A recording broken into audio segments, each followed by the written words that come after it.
तुम्ही पाहतात नॅशनल आवाज मध्ये आपलं स्वागत। कृषी विधेयकाच्या विरोधात शिंदखेड्यात काँग्रेसकडून ट्रॅक्टर मोर्चा। केंद्र सरकारने मंजूर केलेल्या कृषी विधेयकाच्या विरोधात काँग्रेसतर्फे निषेध ट्रॅक्टर मोर्चा काढण्यात आला। यावेळी भाजप सरकारच्या विरोधात घोषणाबाजी करण्यात आली।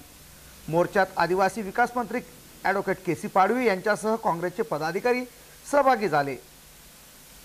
मोर्चाला SSVPS महाविद्यालय येथून प्रारंभ झाला। काँग्रेसचे जिल्हाध्यक्ष श्यामकांत सनेर, माजी खासदार बापू चौरे, माजी आमदार DS आहिरे, रावसाहेब पवार, प्रमोद सिसोदे, नगरसेवक दीपक आहिरे, दरबार सिंग गिरासे, वाघाडी बाबळीचे सरपंच ज्ञानेश्वर पाटील आदी उपस्थित होते।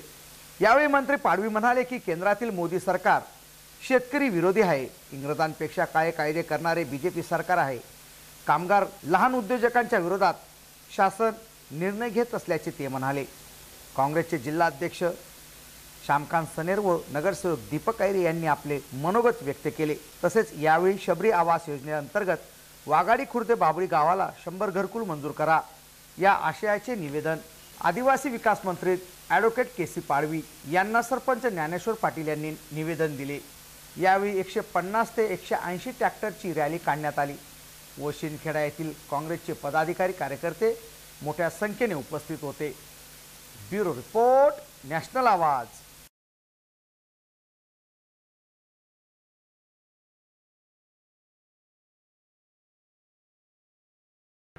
इथे स्वाक्षरी मोहीम असो, आता धोंड्याच्या झालेली ट्रॅक्टर रॅली असो, आता शिंदखेडा शहराची ट्रॅक्टर रॅली आहे। शेतकरी बचाव, खरं म्हणजे या देशाचा कणा शेतकरी असतो आणि त्या शेतकरी वाचेलच तरच देश वाचेल। आणि देशची रक्षा करताना जे आपले सैनिक आहेत त्या सैनिक आणि आपल्या देशातल्या सर्वसामान्य सर्व जाती आणि धर्माचे जे लोक या शेतीवर डिपेंड असतात। शेतकरी असेल तर आत्मजूर असेल, आत्मजुराचं काम झाले तर सर्वसामान्य माणसाचं पोट भरी खाऊन पोटाभर अन्न मिळेल। आणि या सरकारने, मोदी सरकारने या भारत देशात कृषी कायदा विरोधी कायदा आणून पहिले तर शेतकरीला मारण्याचा प्रयत्न केलेला आहे। दुसरं म्हणजे त्या शेतकऱ्याच्या ती शेती कराराने घेऊन त्या शेतकरीला देश दोन्हीला लावण्याचा काम आणि त्यांची जी कमाई असते मेहनताची ती कमाई या उद्योगपतीच्या घशात घालण्याचा प्रयत्न या केंद्र शासनाने जो केलेला आहे त्याच्या विरोधात काँग्रेस पक्षाने जी रॅली केलेली आहे।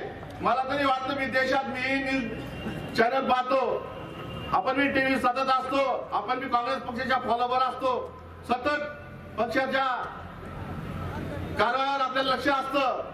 हरियाणा नंतर धोंड्याच्या शहरात आणि आता शिंदखेडा शहरात म्हणजे धुळा जिल्हा काँग्रेसचा बालेकिल्ला आहे हे सिद्ध होतं। आणि या आजच्या शिंदखेडा शहराची रॅली होणार आहे 2024 ला। निश्चितच आपल्या शिंदखेडा तालुक्यात काँग्रेसचा झेंडा फडकल्याशिवाय राहणार नाही। काही ते कवच तर फडकी जातात, परंतु काय राहस आपले बी आपली युती राहस आणि आपले बी काम पक्षानं करणं पडत निष्ठातून। नाही ते काँग्रेसचा झेंडा या 2 पंचवर्षी आता काँग्रेसचा आमदार राहतात। आणि मला बायबाप सांगेत, आपला जुना लोक सांगेत का भाऊ टाकर जो पण भाजपला काही मत लोक द्यायचो, पण तो मला आता समज का भाजपला आपलं लोक काम मत ना करतात। काय काय शेती भरजी आणि उद्योगपतीची सरकार हे सिद्ध केलं त्यांनी या भारत देशात। म्हणून माझ्या आई वडिलांनी सांगत होते माझ्या भाषात का बाबा मरी जायचो तरी आणि आपलं लोक साहेब सांगतो, कार्यकर्ता साहेब सांगतो का भाजपला मत नको द्यायच्यात।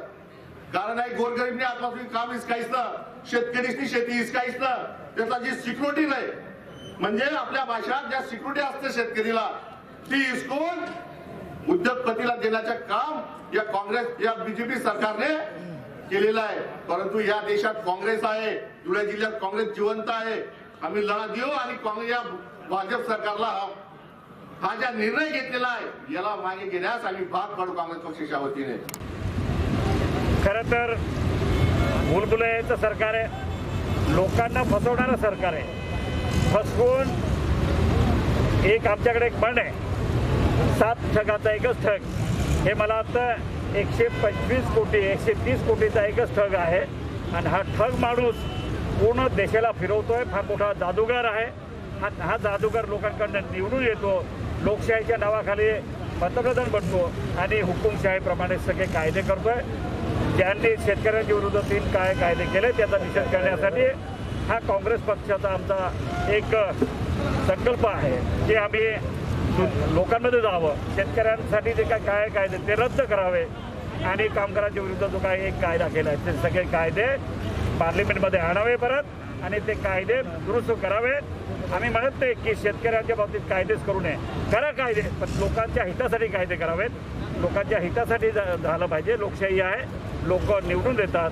मग जेव्हा सरकार लोकशाहीमध्ये असतं तेव्हा ते सरकारने लोकांच्या हिताचे कायदे करावेत, यासाठी ही रॅली आहे. सर तुम्ही सत्तेत जळगावला एक खंत व्यक्त केली की काँग्रेस मजबूत आहे पण वरिष्ठ लक्ष देत नाही, असं का वाटलं आपल्याला? नाही काय होतंय की मी ते सांगितलं आधी, आताही बोलण्यामध्ये ते झालं की एखादी एक मानसिकता तयार होऊन जाते की आपल्या इथे काहीच नाही, आपल्या इथे काहीच नाही.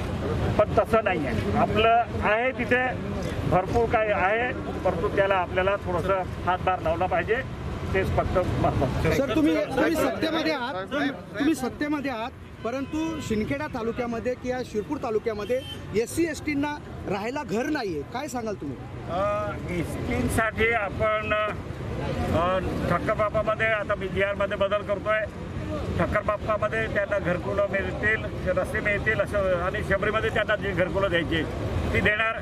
आणि रमाबाई आंबेडकरमध्ये सुद्धा रमाबाई आंबेडकरांचं जे नावाने हे आहे स्कीम आहे, ती स्कीमसुद्धा आम्ही सरकारमध्ये आम्ही सगळेच एकत्र आहोत.